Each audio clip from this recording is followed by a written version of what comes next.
Shalom, everyone. Dr. Dinah Dye here. It's been quite a while, and I am joined by my co-host, Jeff Morton. Say hi, Jeff.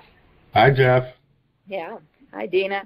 There's a lot going on. This has been quite a season, very intense in our country, and we want to address some of the things that are going on in China. Now, just disclosure here, I'm not an epidemiologist. I'm not in the medical field. I am hardly an expert, but I do watch. I watch and read and research and study. That's kind of my area. And I'm watching and I'm listening and I'm weighing out what's going on. And I'm not given to conspiracy theories.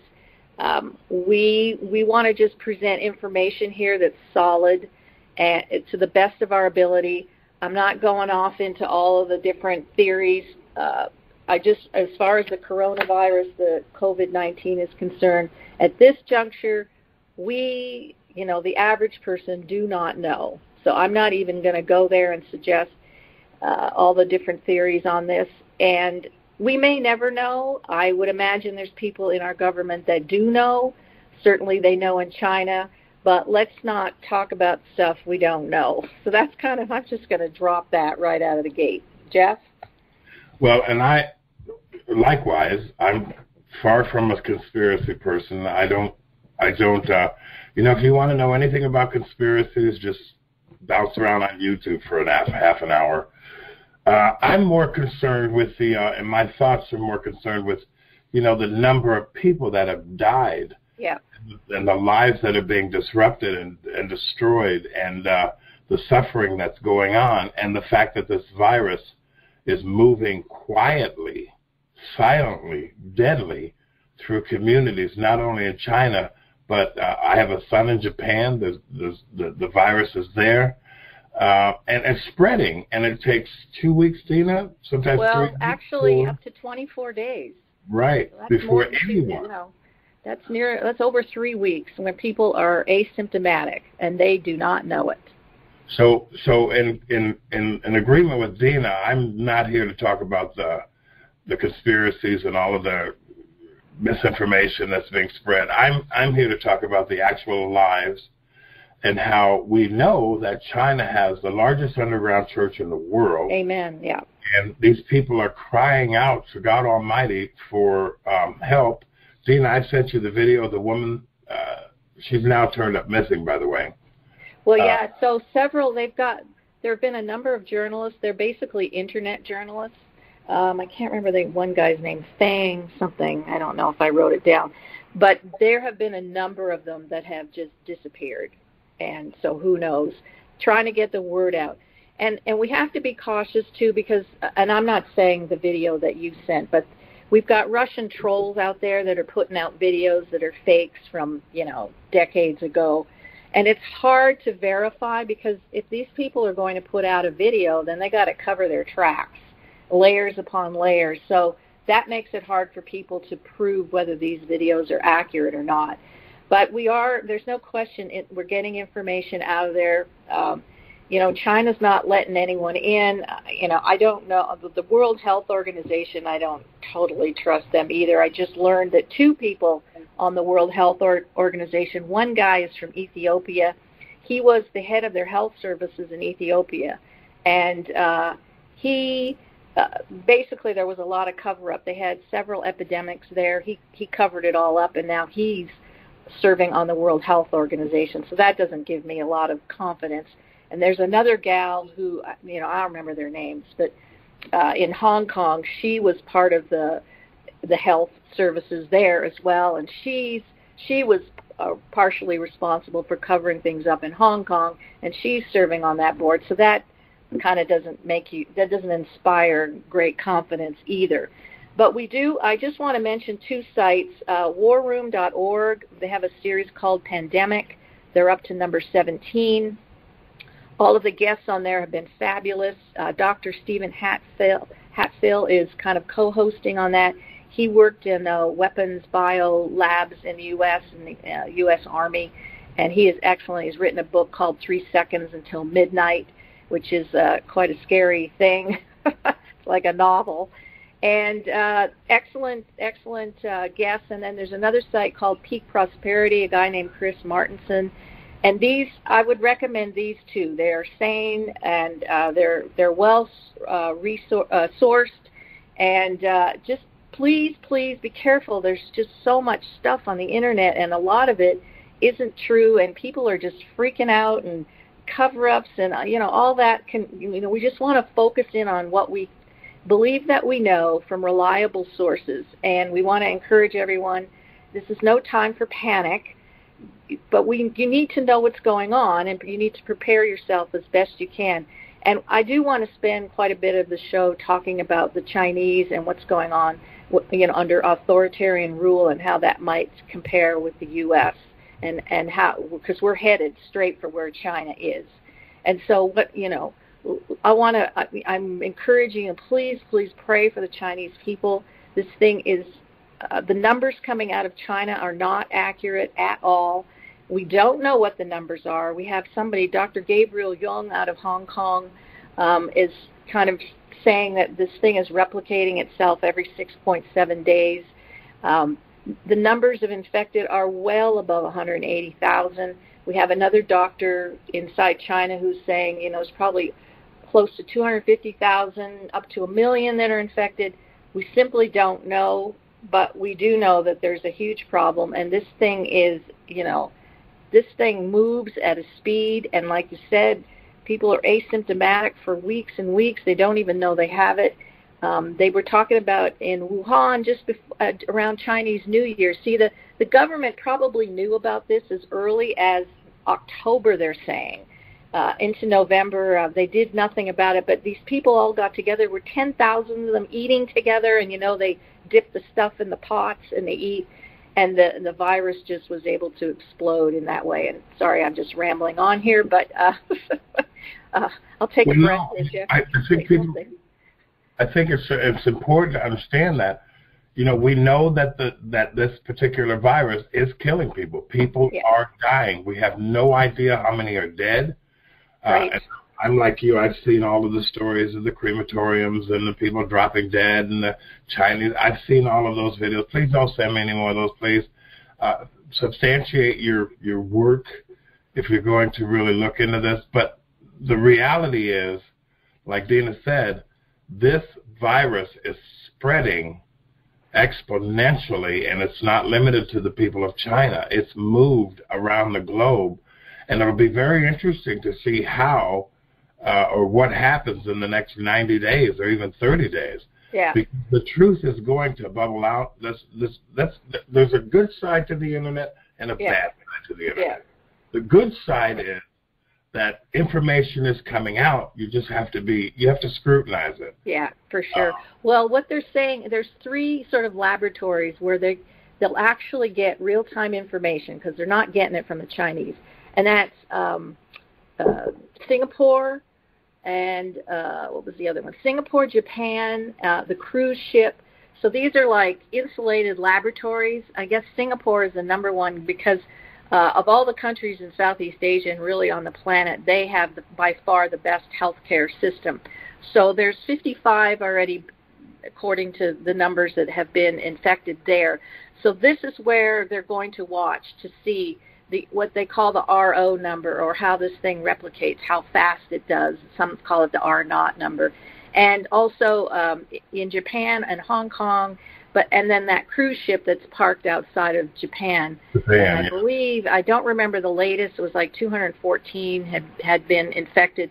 But this is where they can get in and watch and see and get us better numbers, because we simply don't know. The Chinese are not telling us.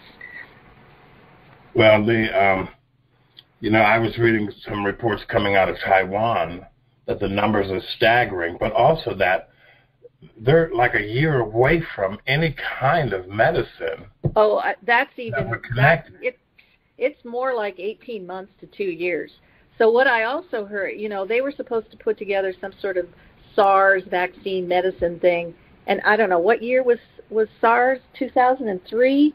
Right. MERS was 2011. They still don't have anything to combat those. So, that's not an area, we're going to get any relief from. I will mention that yesterday I heard that the Chinese did have some success with blood plasma. So 11 people were injected with plasma from people who had recovered from the coronavirus. And within 24 hours, there was an amazing recovery. The problem is, that was 11 people.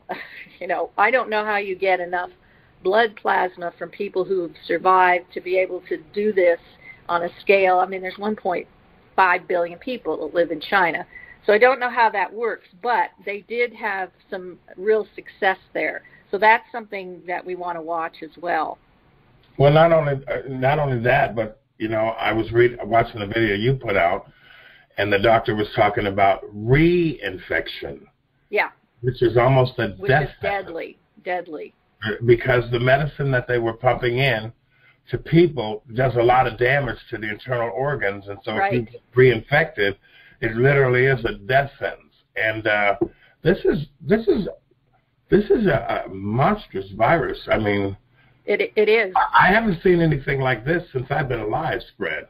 I mean, well, you haven't. And the RO number, which they think anywhere 6.3, 6.7, is a huge number. So the Spanish flu 1918, the RO number was less than 2, and now this is 6.3 and up. So the replication rate is enormous.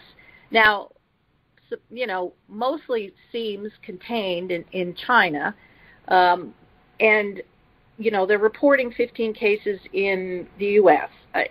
There may be more. We're not going to go there. That's just what they're reporting.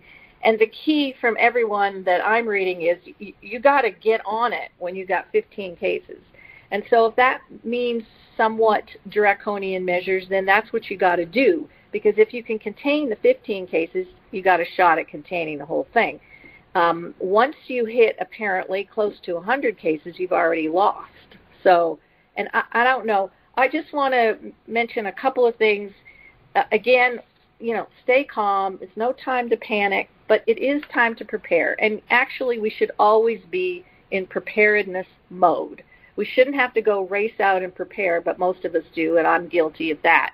But the one thing I want to make sure that you do is that you have on hand the medicines that you normally take. So if if you take aspirin regularly or ibuprofen or, vitamin C or, you have blood thinners or whatever, just make sure right now that you're well supplied with those, because those things are all made in China and they are not exporting. They are using up everything they can.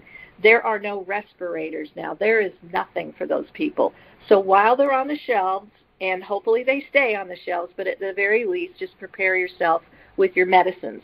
The other thing is, what they're telling us, masks do not work, so you don't need to go buy a $150 mask on Amazon. They don't work. They don't seal properly. Surgical masks don't even work, and they have a mask called the N95, which does work, but, you can't even get them, so don't even bother.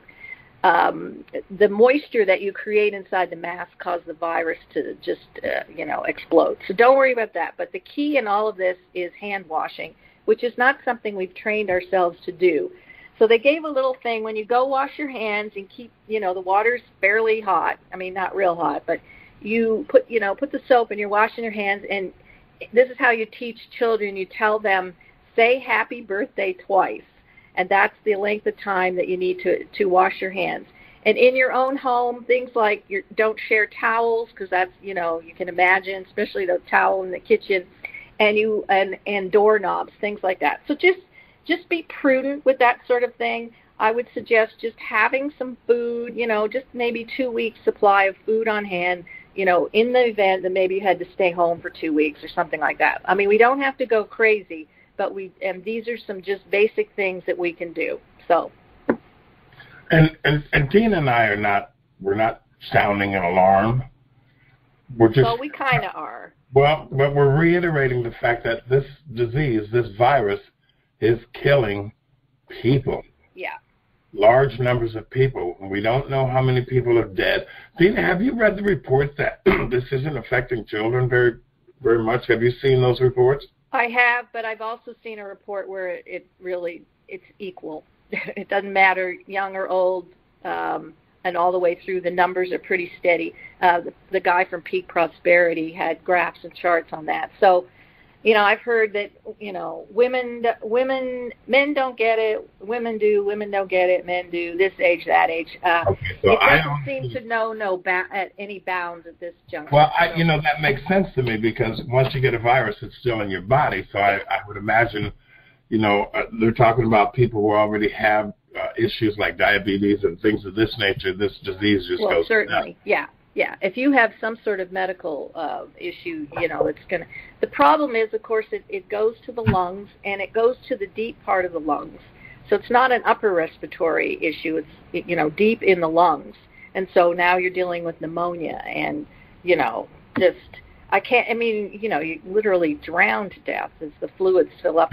Having had pneumonia, when they explained to me how this works, once the mucus starts filling your lungs, it protects the virus from the medications.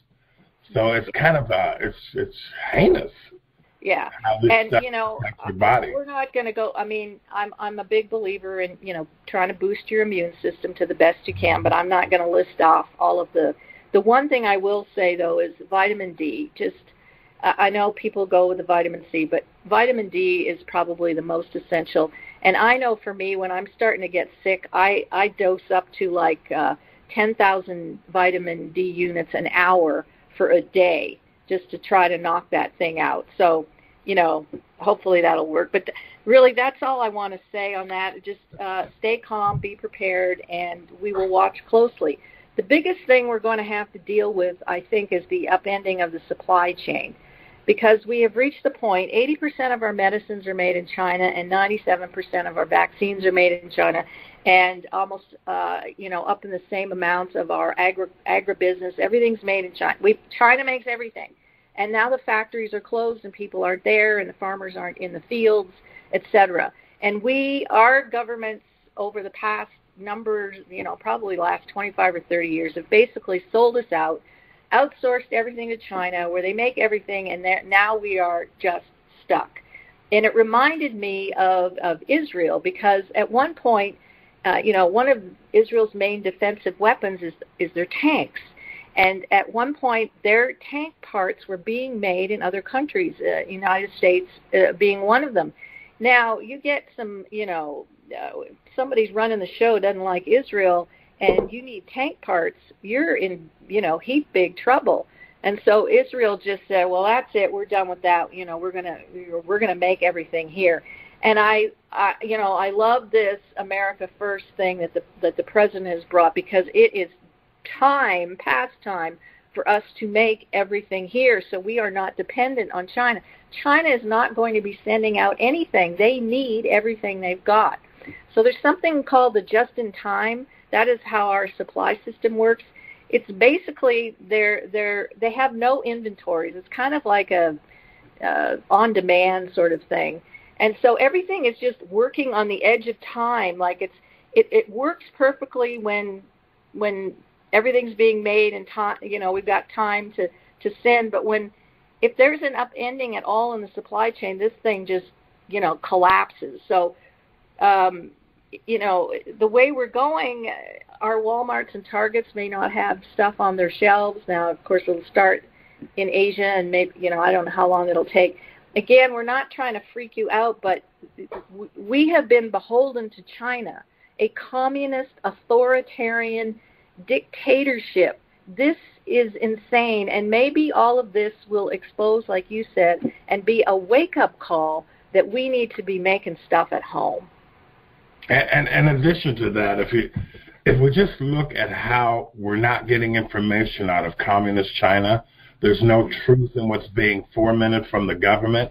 If you just stop and think about this for a moment, then you realize that we have in our own country, and I have to go here, Dinah, we have a communist movement that is actually vying for the presidency of the United States of America. And when I think about how that system works, before we go, I'm going to tell you a quick story, but when you think about how that system works, and yet the minds of our young people, by the video we just saw on the news the other day, of these people tearing up conservative whole they had a whole display out on the college campus, and they were attacked. And you have to understand that the minds of our young people are being taught that communism and socialism is the right way to go. And which brings me to the story I'm going to tell. One of the guys that I work for now, he tells the story of his father-in-law who came to this country, America, from Cambodia under the Khmer Rouge. And you know about Pol Pot. I don't have to tell you much about that. But for those of you who don't know, Pol Pot killed all the doctors, the teachers, the educators, the professors. He eliminated millions of people in Cambodia, and it was called the Killing Fields. And so this particular father-in-law escaped, and he came to the United States of America with flip-flops, T-shirts, and a pair of jeans. He worked his butt off to where he ended up putting his kids, he got his family here, and he was able to create wealth from education. And see, that's the thing. When I listen to how our young people are being perverted, this man came to our country and he completely revamped his entire life. And that's the beautiful thing about America. We can't lose that. Amen. We can't lose that. And so both Dinah and I are very politically active. By the way, Dinah, I didn't step away like I thought I was going to, because I watched POTUS's speech and I was transformed. My brain went, okay, I got to get behind this. But I don't know which way this country is going to go. I'm hoping and praying that the God that we serve has a trump card. And I meant the pun. Absolutely. Because if we keep going the way we're going, the next generation is ready to riot. Yep. Against the values that made this country possible for that father-in-law to come here and transform his entire life. And I'm so enthralled with the amazing thing that America is in the face of the world that we can't lose that. We can't lose that. What's happening in our country politically is almost as bad as what's happening in China with this virus. We can't allow the minds of our young people to believe that our country is some kind of horrible thing that needs to be transformed and changed, because the option is what we're seeing in China. And we can't allow that. And I have to say that, because if we lose our freedoms, the rest of the world has no beacon of hope whatsoever. Well, our country, I mean, the goal isn't transformation. The goal is restoration, that we return to the country as founded. And we are at the precipice here. And I would just say that communist China is showing us our future if we don't see a nation restored. And I'm, advocating, we need some kind of major religious awakening like we've never had. And I don't even like to use the word religious, but something here's got to change. And, the Cultural Revolution in China, it has been a disaster. These people have no freedom whatsoever. And the latest thing that China has done is implemented facial recognition. Yeah. And so this started back in the fall, and they started advertising this, and they didn't want people wearing masks during this thing because then they wouldn't be able to use their facial recognition technology. They have been systematically for the last 5 years demolishing churches, and then they implemented that social, what is it called? Where you're identified according to your social life, and you get points for, it's insidious what is going on in China, and the people in China, the underground church, which you mentioned, Jeff, at the top of the program, these people, the underground church is a magnificent army. These people, will meet and pray in secret places for, 10 hours on the Sabbath. And then they meet, surreptitiously and very, trying to just meet together and encourage one another.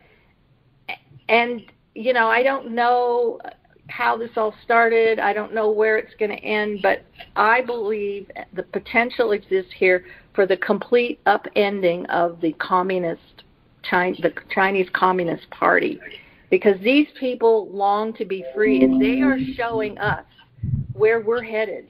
We are about to live under cultural authoritarianism. with the Democrat Party and their Marxist. I don't know. This is a tipping point here. I just want to encourage everybody, please pray for the Chinese. They're wonderful people. And also, you have to be engaged. You can't. It's like this disease, this virus that's spreading.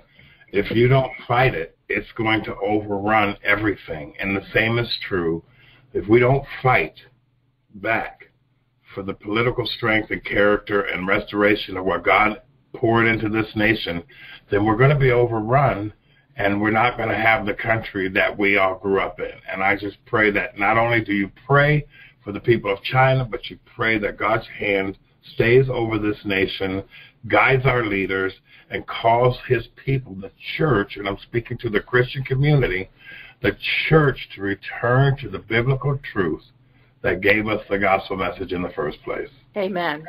That's kind of all I have to offer, Dina, on this show. It's good to be back with you. Yeah, we'll have to do this again sometime. I'm getting people that are encouraging me to. People are listening to the Return to Eden broadcast, and they're going, "What? Where are you people?" Well, so I was encouraged yesterday to do this, and so I'm glad you were able to join me this morning. Yeah. Well, thanks for having me on, and we will do this again and again. People, pray, seek the counsel of God, pay attention, be a watchman, encourage others, and, we will just trust in the Father that this is a momentous moment in human history, that the shackles of authoritarianism can be thrown off. Amen. Amen. And that's Jeff and Dina. One more chapter in Returning to Eden. So God bless you guys. Dina, we'll see you next time. Shalom. Shalom.